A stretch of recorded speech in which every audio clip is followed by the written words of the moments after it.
근데 이런 부분도 본인이 직접 다 찾아서 해야 되는 거잖아요. 이 부분을 알지 못하고 넘어가면 그냥 내는 걸로 끝이 되는. 네, 아무래도 이제 그렇기 때문에 이 5천만 원의 세무사를 잘 보시고 활용을 하시는 게 좋다라고 네. 볼 수 있습니다. 예, 세금 고민 듣고 해결해 드리는 시간 5천만의 세금 고민 상담소 오늘도 준비돼 있죠? 네, 맞습니다. 첫 번째 사연 어떤 고민인지 제가 바로 읽어드리겠습니다. 지난해 65세에 정년 퇴임을 하고 올해부터 연금을 받고 있습니다. 국민연금 100만 원, 개인연금으로 50만 원을 수령하며 현재까지는 다른 소득 없이 연금으로만 지내고 있습니다. 따로 들어오는 월급 없이 연금만 수령하고 있는데 이런 경우에도 종합소득세를 신고해야 하나요?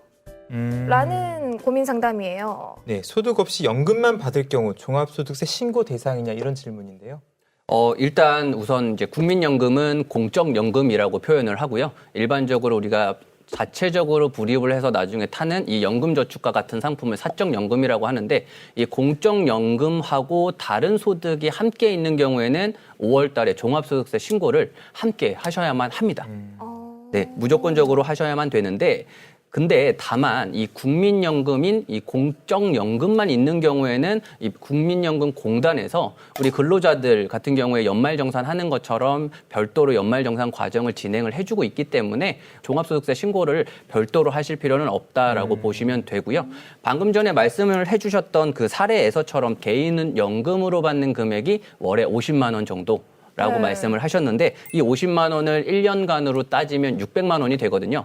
그러면 1,200만 원 이하이기 때문에 연금 소득과 관련해가지고는 이 사적연금 600만 원은 뭐 분리과세로 종결을 하거나 아니면 다른 종합소득과 합산해서 종합과세가 더 유리하다면 선택을 하실 수는 있습니다. 네.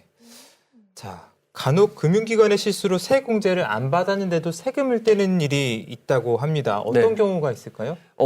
이제 간혹 가다가 이 연금저축계좌를 다양하게 많이 불입을 하고 여러 군데 가입을 한 경우에 혹여나 이제 그런 경우들이 좀 발생할 수 있다라고는 하는데요. 예. 이런 경우에는 잘 확인해 보시고 나는 세액공제를 이 불입한 금액에 대해서 받지 않았는데 과세가 됐다. 이렇게 되면은 이제 문제가 있는 거기 때문에 이때는 그 연금보험료 등 소득 세액공제 확인서를 발급하셔가지고 제출하시면 해결할 수가 있습니다.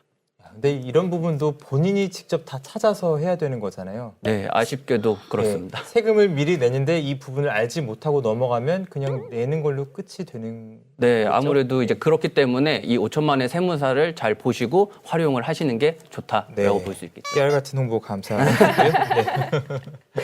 그래서 궁금한 점이 생기는데요. 그러면 연금 수령은 늦게 개시할수록 좋은 걸까요?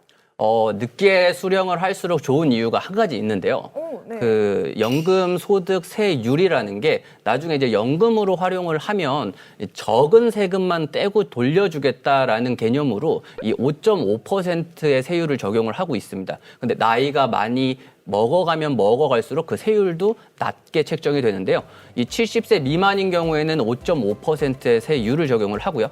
80세 미만인 경우에는 이 4.4%의 세율을 적용하고 이 80세가 넘으신 분들한테는 3.3%의 세율을 적용을 하니까 늦게 수령하면 수령할수록 세금을 조금이라도 덜 뗄 수 있다라고 보시면 되겠죠.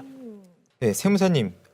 그 외에도 연금을 탈 때 염두해야 할 것들이 있다면 좀 알려주시죠. 네. 이 비교를 하나 하셔야 되는데 이 연금 수령과 연금 외 수령을 좀 비교할 줄 알아야 됩니다. 이 연금 수령이라는 건 어쨌든 내가 모아놓은 자산 중에서 이 연금으로 수령하는 금액을 한도로 좀 정해놓고 있고 이 금액을 오랫동안 타라라는 의미로 만들어 놓았거든요. 그래서 이 연금 수령 한도 범위 내에서만 수령을 해야지 아까 말씀드렸던 저율의 세율 5.5%부터 3.3%의 세율을 적용받을 수 있고요. 이 금액의 한도를 벗어나서 나는 연금을 더 많이 가져갈래 라고 해서 가져가게 되면 이때는 이 한도를 넘는 금액 이 부분을 연금 외 수령 금액이다라고 하거든요. 이 부분에 대해서는 16.5%의 높은 세율이 부과될 수 있기 때문에 세금 부담이 다소 높아진다라고 볼 수 있겠죠. 지금 말씀하신 그 한도가 네. 연간 1,200만 원 말씀하시는 그건가요? 그거랑은 조금 다르다고 네. 보셔야 되는데 이 1,200만 원은 분리과세 기준을 만들어 놓은 선이고요. 연금 수령 한도는 내 연금을 기준으로 10년간 나눠서 받을 수 있는 금액을 기준으로 한다라고 보시면 될 것 같아요. 알겠습니다. 그리고 연금에 대해서 꼭 염두해야 된다라는 부분은 아니고 좀 장점이다라고 해서 좀 소개드릴 부분이 있는데 일단 이 연금저축 계좌에서 발생하는 이자 소득이나 뭐 배당 소득 같은 이 운용된 수익은 이 이자 소득세 15.4%의 세금으로 과세되는 게 아니라 나중에 연금으로 수령할 때 그 한도 범위 내에서만 수령을 하게 되면 마찬가지로 5.5%, 3.3% 이 사이에 저율로 과세가 되니까 훨씬 세금 측면에서 유리하다. 라고 볼 수가 있고요. 그리고 두 번째는 우리가 아까 앞에서 설명드렸던 것처럼 우리가 연금 세액 공제를 받을 수 있는 최대 한도가 900만 원이다라고 말씀을 드렸거든요. 연금저축 계좌에 600만 원, 개인형 IRP 퇴직연금에 300만 원, 합쳐서 900만 원인데 혹여나 뭐 본인이 별도로 가입하고 있는 이 개인 종합자산관리 계좌라고 하는 이 ISA 계좌에 만기된 금액이 있다면 이 자금을 연금 계좌로 전환을 할 수가 있어요. 그래서 60일 이내에 연금 계좌로 전환을 하게 되면 이 300만 원을 한도로 해서 이 전환한 금액의 10%까지는 그 해에 또 세공제 혜택을 추가로 받을 수 있으니까 만약에 만기된 자금을 바로 사용하지는 않을 거다. 좀 더 운영을 하고 싶다. 아니면 내 노후 자금으로 활용하겠다라고 한다면 전환을 하시는 것도 권장드리는 편입니다. 연금 개시 시점과 또 개인의 여러 가지 조건에 따라서 수령 금액에 차이가 생긴다는 점 잘 기억해 두셔야 될 것 같고요. 안정적인 노후를 위한 연금 설계 지금부터 시작해 보시면 좋겠습니다.